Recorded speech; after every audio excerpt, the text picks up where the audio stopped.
Avrebbe atteso il fratello all'uscita di casa sull'uscio dell'abitazione in via Orsini questa mattina alle 8. Lo avrebbe colpito alla gola con un coltello uccidendolo. A perdere la vita è stato Roberto Chiarenza, 56 anni, tabaccaio di Grotte. Le coltellate sferate sono state plurime. I carabinieri della stazione di Grotte hanno già bloccato Pietro Chiarenza, 64 anni, il fratello della vittima. I militari dell'Arma, coordinati dal sostituto procuratore di Agrigento Cecilia Baravelli, hanno ricostruito nel dettaglio la vicenda per formalizzare il provvedimento restrittivo nei confronti del 64enne.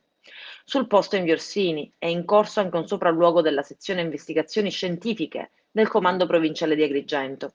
Pare che fra i due fratelli i rapporti si fossero incrinati già da tempo e vi sarebbero stati dei rancori e dei continui dissapori. I due fratelli vivevano nella stessa palazzina sopra il tabaccaio. La vittima nel 2016 era stata arrestata dai carabinieri per stalking e danneggiamento. Roberto Chiarenza in seguito era stato assolto.